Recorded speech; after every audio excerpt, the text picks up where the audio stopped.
कथेचं नाव रिकामं ताट. अक्कलकोटच्या जवळच्या एका गावात गणू नावाचा एक गरीब शेतकरी राहत होता.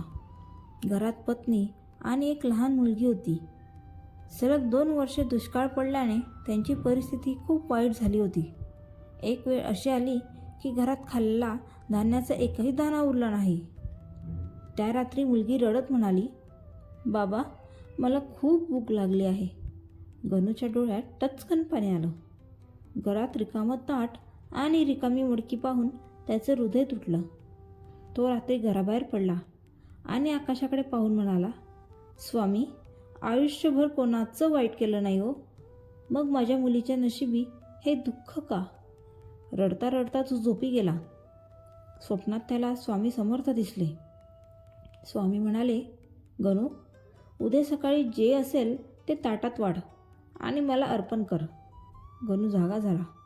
त्याला वाटलं घरात काहीच नाही, मग ताटात काय वाढायचं? सकाळी त्याने घरभर शोधलं. एका डब्याच्या तळाशी मुठभर तांदूळ सापडले.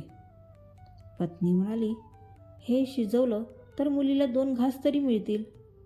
पण गणूला स्वप्न आठवलं. त्याने ते तांदूळ शिजवले, ताटात वाढले आणि स्वामींच्या फोटोसमोर ठेवून म्हणाला, "स्वामी, हेच आहे, यापेक्षा माझ्याकडे काही नाही." इतक्यात दारावर ठकठक झाली. दारात एक म्हातारा प्रवासी उभा होता. "बाळा, 2 दिवसापासून उपाशी आहे. काही खायला मिळेल का?" क्षणभर गणूच्या मनात संघर्ष झाला. मुलगी उपाशी आहे, पण त्याने ताट म्हाताऱ्यासमोर ठेवलं. म्हाताऱ्याने जेवण केलं. जाताना फक्त एवढंच म्हणाला, "देव तुझं भलं करो." त्या दिवशी संध्याकाळपर्यंत घरात काही चाललं नाही. पण दुसऱ्या दिवशी गावातील एका श्रीमंत जमीनदाराचा माणूस गणूकडे आला. तो म्हणाला, "आमच्या मालकांनी काही वर्षांपूर्वी तुझ्याकडून बैल घेतले होते. त्याचे काही पैसे राहिले होते.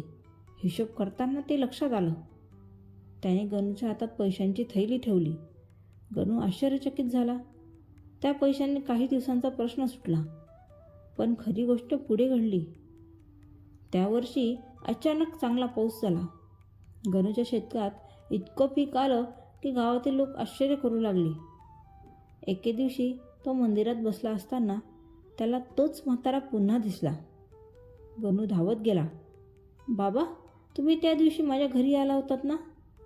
म्हातारा फक्त हसला आणि म्हणाला, "त्या दिवशी तू ताटात अन्न नाही वाढलं होतंस गणू, तू विश्वास वाढला होतास."